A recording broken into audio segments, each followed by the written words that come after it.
নমস্কার বন্ধুরা, কেমন আছেন সবাই? আশা করছি সবাই খুব ভালো আছেন। আমিও খুব ভালো আছি। বেশ কিছুদিন হলো বেশ জমিয়ে ঠান্ডা পড়েছে, কিন্তু আমি অবশ্য খুব শীতকাতুরে। অনেকেই আবার বলছে এবছর নাকি ঠান্ডাই পড়ছে না। এই অনেকজনের মধ্যে কিন্তু আমার কর্তামশাইও আছেন। ওনার ঠান্ডাকাল সব থেকে প্রিয় নাকি। উনিও বলছেন ঠান্ডাই পড়ছে না এবছর ঠিক মতো। জানি না বাবু আর কতটা ঠান্ডা আশা করে এরা। এর পরেও যদি ঠান্ডা পড়ে আমি তো জমে পুরো বরফ হয়ে যাব। যাই হোক, এতদিন ঠান্ডা পড়েছে, তার মধ্যে আজকেই প্রথম দেখলাম কুয়াশা পড়তে। মানে এই বছর শীতের কথা বলছি। তাই ভাবলাম একটু ক্যামেরা বন্দি করে নিই। কি অন্ধকার, পুরো বাড়িগুলো কুয়াশায় ঢেকে গেছে। একটু সময়ের জন্য যেন মনে হচ্ছিল কোনো হিল স্টেশনে আছি। সপ্তাহখানেক আগে আমরা দীঘায় বেড়াতে গিয়েছিলাম, সেখানেও এতটা ঠান্ডা পাইনি। কলকাতায় ফেরার পরই দেখছি ঠান্ডাটা বেশ জমিয়ে পড়েছে। সে আমি যতই শীতকাতুরে হই না কেন, যখন যে ঋতু, সেই ঋতু অনুযায়ী যদি না আবহাওয়ার পরিবর্তন হয়, তাহলে মানুষের শরীর খারাপ হবে বই কি ভালো না। চলুন এক নজর আমার গাছগুলোকে দেখে আসি, এই কুয়াশায় কি পরিস্থিতি ওদের। জানেন বন্ধুরা, এই গোলাপ গাছগুলোকে এইবারে আমি নতুন কিনে এনেছি। এই দুদিন হলো গাছগুলোকে টবে ট্রান্সফার করেছি।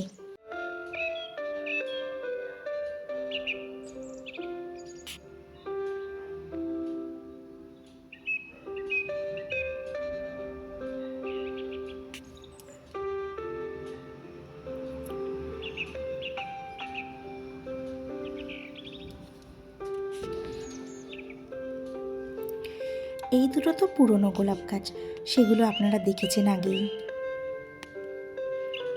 এই দেখুন বন্ধুরা, আমার ক্যাপসিকাম গাছে ফুল এসেছে। আরও একটা চমক আছে, চলুন দেখা যাক। চমকটা হলো আমার ফুলকপি গাছে ফুলকপি ধরেছে। সত্যি বলছি বন্ধুরা, যখন গাছটা বসানো হয়েছিল তখন একবারের জন্যও চিন্তা করিনি যে গাছটায় আদেও ফুলকপি ধরবে কিনা। তরতাজা গাছটাকে দেখেই মনটা খুশি হয়ে যেত। আর যখন কিছুদিন আগে দেখলাম গাছে ফুলকপি ধরেছে, আমার আনন্দের কোনো সীমা নেই, বলে বোঝাতে পারবো না কতটা খুশি হয়েছি দেখে। আবার কখনো কখনো মনটা খুব খারাপ হয়ে যায় যখন দেখি কোনো কোনো গাছ শুকনো হয়ে প্রায় মরতে বসেছে।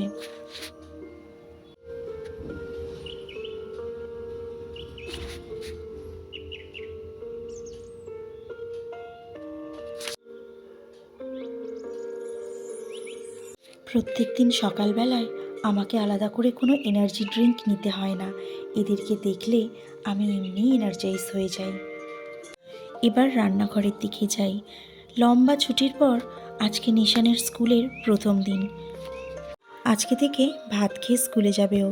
এতদিন মর্নিং সেকশন ছিল, জল বিস্কিট বা হরলিক্স বিস্কিট খেয়ে স্কুলে চলে যেত।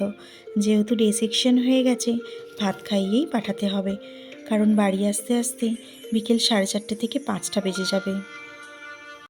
গল্প করতে করতে অনেকটাই কাজে গিয়ে ফেলেছি। ভাত আর বেগুন ভাজা হয়ে গেছে, মাছগুলোও ভাজতে শুরু করে দিয়েছি।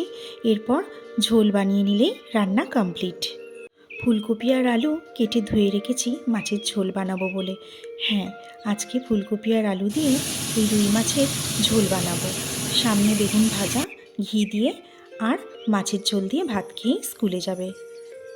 মাছগুলো ভাজার পর ওই তেলেই ফুলকপি আলু ভেজে নিয়েছি। কড়াই আর একটু তেল বাড়িয়ে দিয়ে ফোড়ন দিয়ে এবার মাছের ঝোলটা বানিয়ে নেব।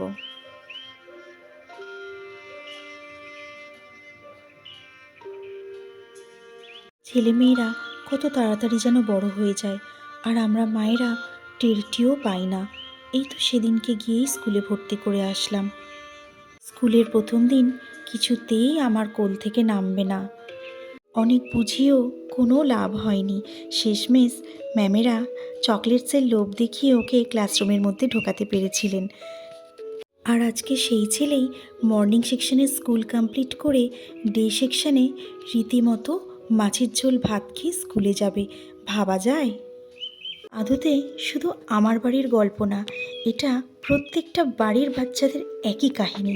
কি ঠিক বললাম তো বন্ধুরা? আপনাদের সঙ্গে গল্প করতে করতে রান্না আমার কমপ্লিট হয়ে গেছে, সঙ্গে নিশানের ভাতও থালায় বেড়ে নিয়েছি। তো আজকের ভিডিওটা এখানেই শেষ করছি। কেমন লাগলো ভিডিওটা কমেন্ট সেকশানে অবশ্যই জানাবেন কিন্তু। যদি আমার ভিডিওটা ভালো লেগে থাকে তাহলে একটা লাইক, কমেন্ট, শেয়ার আর চ্যানেলটাকে সাবস্ক্রাইব করে দেবেন। নমস্কার বন্ধুরা, ভালো থাকবেন সবাই।